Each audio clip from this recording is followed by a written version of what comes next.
Joel Ssenyonyi mulalamu ekiri mu Parliament alternative budget priorities 2024-2025 ono bajja mwekuulira mu mulago yajja amazeeko Kyagulanyi yamutuma nga alina ensonga ate n'ensonga nkulu era nnene. Mr. President, invited guests, honorable colleagues from NUP, from FDC, UPC, DP, JEMA, PPP, and independents, the director and staff of the Office of the Leader of the Opposition, members of the press, ladies and gentlemen, a very good morning and a warm welcome.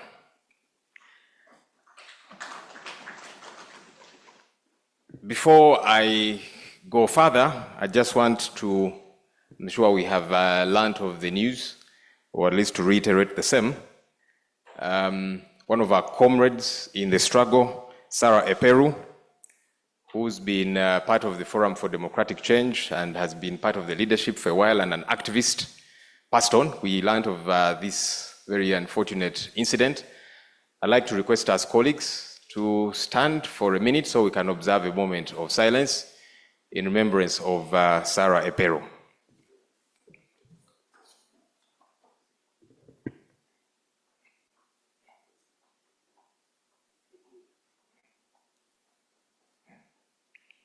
May her soul rest in eternal peace.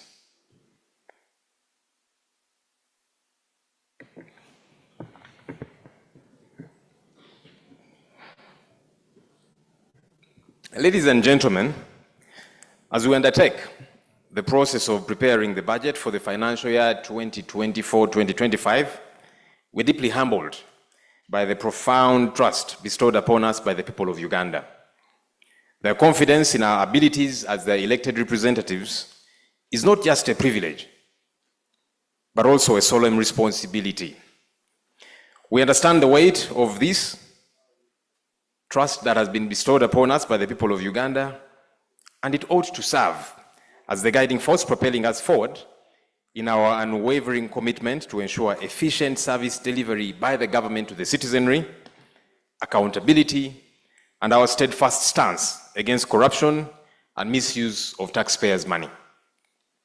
Honorable colleagues and esteemed guests, corruption remains a pervasive and insidious problem that undermines the fabric of our society. It erodes public trust in government institutions. It diverts resources away from essential services and perpetuates inequality and injustice. As leaders, it is our duty to confront corruption head-on and ensure that public resources are used for the benefit of all, not for the enrichment of a few. Ladies and gentlemen, on an annual basis, we lose over 10 trillion shillings to corruption, according to figures from the Inspectorate of Government. Think about how many hospitals this money could build and equip, roads, schools, or other critical service delivery areas. There's no way this country's resource envelope will benefit the citizenry for as long as a huge portion of this money is lost to thieves at different levels in government.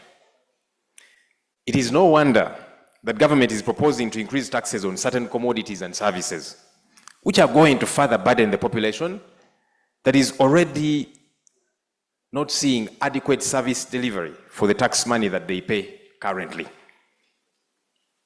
We need to save this money that is stolen by the thieves. That way we don't have to dig deeper into the pockets of the struggling citizenry. As we speak, ladies and gentlemen, traders downtown are demonstrating against high taxes. Their businesses are crumbling. They borrow money to start businesses, and they struggle every step of the way. And government is tightening the noose around them.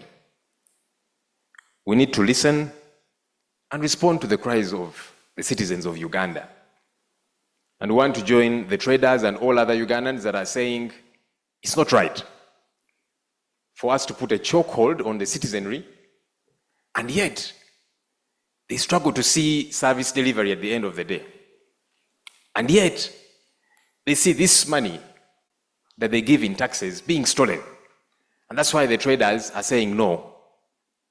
And we want to encourage them, as citizens of this country, to speak out. And so we do support their peaceful demonstration to say, this is wrong, enough is enough.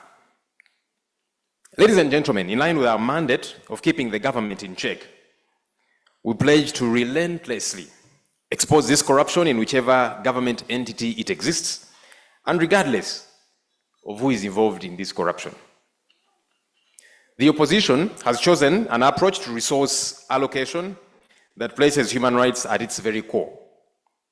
We believe that access to basic necessities such as clean water, healthcare, education, housing, shelter, and social protection is not a luxury, but an inalienable right bestowed upon every citizen of Uganda.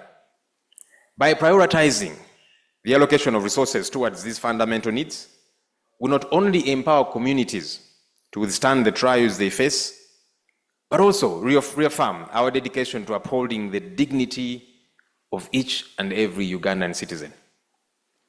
A review of the government's budgeting process has consistently uncovered apparent misappropriation and misallocation of resources, notably through program-based budgeting.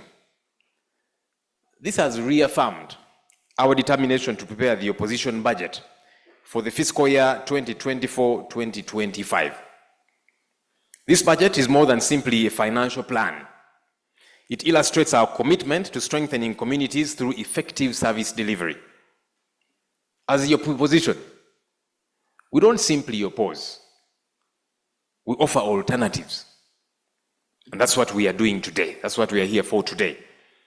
Even though these are alternatives are ignored most times, but at least we get to paint a picture to Ugandans of what ought to be done. We are telling Ugandans, if we were the ones in power currently, this is what we would do. This is how we would allocate the resource envelope. And that's important, because they want to see leadership. They want to see people that have a vision for the country. That's what we are doing today. I'm sure you hear many times people who will say, those opposition people, they simply oppose. No, it's not just opposing for the sake of it. We are showing Ugandans this is the direction we ought to take. And we'll keep doing that, so that we show them that we are a serious government in waiting. Honorable colleagues and esteemed guests, the human rights-based approach that we have adopted forms the foundation of our alternative budget, demonstrating our consistent commitment to defending the basic freedoms and rights of every Ugandan citizen. We hope that by adopting this approach, the budgeting process will become an effective instrument for social justice and equitable development. Therefore, in order to ensure that no one is left behind, it is imperative that government allocates resources in a manner that promotes accountability and transparency. That's something that we are pushing for, and will keep pushing, and will not stop. There are voices that might try to silence us, but it's our duty to make sure that government is accountable, to make sure that every penny of tax money that is paid by Ugandan citizens is put to proper use. Honorable colleagues, at the heart of our responsibilities as elected representatives lies a profound duty to hold the government accountable and ensure that the allocation and utilization of resources are in alignment with the genuine needs and aspirations of the citizenry. We've got to prioritize. Sometimes it looks like government has got its priorities the wrong side up in the way they allocate resources. We want to show them the priority areas that we need to focus on, that healthcare is important, that education is important. If we want to secure the future of Ugandans, we must begin with the young people today who are in school. Just look at the pennies that are allocated to UPE, and you will see how there is no prioritization. How do you secure the future of young people who are studying under trees, who have one teacher teaching all subjects in a class? Young people who are writing on the floor, and we think we are securing their future. No, we are not. We are robbing their future. How do you tell young mothers who are giving birth on the floor in hospitals across the country, including here in the city center? See the congestion in hospitals. People go to hospital and there's no doctor to attend to them. Where a doctor is present, they don't have equipment to use.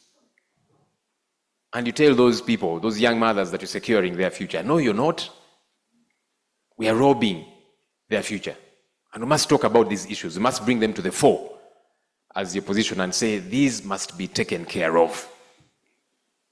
Government prides itself in focusing on infrastructure. Is that true? I don't think so. Of recent, you saw the outcry about the situation of roads here in Kampala, the heart of the country, the face of the country, which generates over 60% of our country's budget. And it is in such a shambolic state. It's not okay. And so we must speak out, we must give direction, and we must rally the people of Uganda to join this cause. This cause, ladies and gentlemen, is not just for us, the elected leaders. Of course, we must lead. And that's why the people of Uganda entrusted you and I to lead them, to speak for them, to be their voice. And as we do that, we should rally them to say, please join us in this cause. And I want to appreciate the people of Uganda because they are waking up and smelling the coffee. As I've told you, traders are demonstrating as we speak because they are saying, no, we must speak out. So that's important. As we speak all the English we can on the floor of Parliament, and we shall speak that English, we must rally the people of Uganda to say, all of us should be able to speak out. Because no one is safe in a sinking boat. So it is our duty, all of us, as the people of Uganda, to see that we bring to an end this entire mess that we grapple with as a country. This duty goes beyond mere oversight. It is a sincere commitment to upholding the principles of good governance and ensuring that every Ugandan benefits equitably from the wealth of our nation. Our duty to keep the government in check is not simply a matter of political rivalry. It is a fundamental aspect of our democratic system, ladies and gentlemen. It is through oversight and scrutiny that we ensure that power is exercised responsibly and that the voices of the marginalized people are heard and represented. As we engage in this process of budgetary deliberations, let us remain steadfast in our commitment to upholding the principles of good governance. Let us ensure that every shilling of public funds is utilized effectively and efficiently to address the pressing needs of our nation. And let us never forget that our duty is not just to our constituents, but to the collective well-being of all Ugandans. And that's why we are national leaders. The people of Nakawa West sent me to Parliament, but I don't represent just the people of Nakawa West. The laws that we pass, the issues we deliberate on affect everybody, and it's important that we view ourselves that way, so that the people of Uganda see themselves in us, they hear their voice in our voices. Ladies and gentlemen, as we present our alternative budget to the nation, we reaffirm our commitment to fulfilling our oversight function on budget performance. We shall continue to hold the government accountable and ensure transparency in the allocation and utilization of resources, all in service of the people of Uganda. I would like to extend my deepest gratitude to the members of the Shadow Cabinet and the dedicated staff of the Office of the Leader of the Opposition for their tireless efforts in drafting this alternative budget. There are challenges, and we'll continue to grapple with challenges. The staff has shrinked, we have fewer people, but they're dedicated, and we'll keep moving because we have got work to do. The people of Uganda don't expect excuses from us.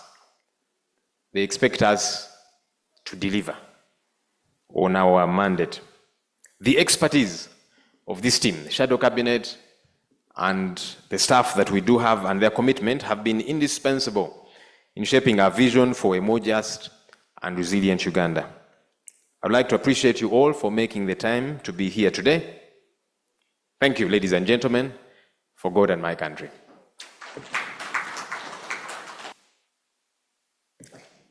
As I do end,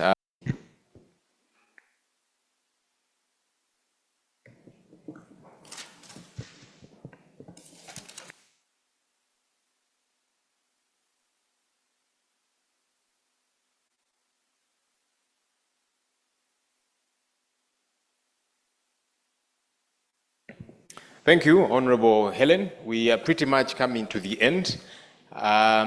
Understand we have some representatives from the UN who have joined us. I don't know if they are in the room somewhere. Are they? Okay, we'll probably try and locate them at some point. Want to appreciate you again, colleagues, for making time and coming, and to appreciate again the director, the Office of the Leader of the Opposition, and the technical staff who I tend to stress. Well, not stress really, but you know, we keep driving them as hard as we possibly can to produce this work, and they are doing an incredible job, even when it's a lean team. But we appreciate them.